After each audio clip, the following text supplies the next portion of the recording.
There is a moment that keeps repeating, almost like a glitch in memory. A name appears, a face returns, and everything feels unfinished. Moving forward seems simple, yet the past refuses to loosen its grip. Forgetting is not just about time passing. The mind holds onto emotional significance far longer than logic can explain. What once felt meaningful becomes deeply embedded, refusing to dissolve with simple distance. The memory is not just a person, but a version of reality that once existed. That version felt safe, familiar, and alive. Losing that reality creates a void the mind desperately tries to refill. Every step forward feels like dragging something invisible behind. The world keeps moving, yet something inside remains stuck. The contrast between motion and emotional stillness becomes painfully obvious. Absence has a strange presence. The space once filled becomes louder than any noise. Even silence starts to carry echoes of what used to be shared. The mind selectively highlights the good moments. It edits out the conflicts and amplifies the warmth.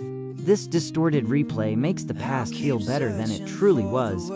Attachment is not just emotional, it is neurological. The brain becomes accustomed to a person as part of daily regulation. Removing that presence creates a withdrawal-like experience. Identity quietly reshapes around relationships. When that connection ends, a part of identity feels missing.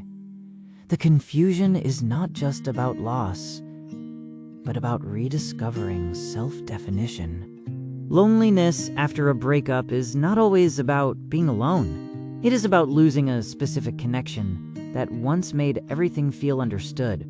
That absence feels uniquely irreplaceable.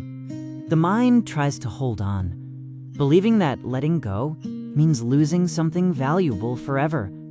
This fear creates resistance, even when staying attached causes more pain than relief. Closure is rarely given by another person. It is something constructed internally. Waiting for external resolution often prolongs the emotional cycle instead of ending it. Healing begins with acceptance, not resistance. Acknowledging the pain without trying to suppress it allows the mind to process rather than loop endlessly. Putting thoughts into words externalizes the chaos. It transforms abstract emotion into something tangible. This process slowly reduces the intensity of internal noise. Growth does not erase the past, but it changes the relationship with it. Memories lose power when they are no longer tied to unresolved emotion. Small actions create significant shifts. Choosing not to revisit old patterns builds new mental pathways. These choices accumulate into lasting change over time. Connection is not limited to one person. The ability to bond, understand, and share exists beyond a single relationship. Recognizing this expands emotional possibilities. Self-worth should not be anchored to someone else's presence.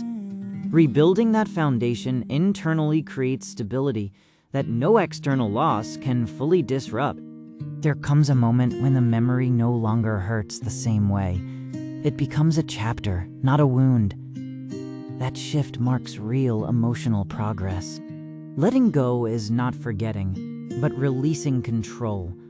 It is choosing peace over attachment. It is understanding that moving forward does not betray the past. The past will always exist, but it does not have to define the present.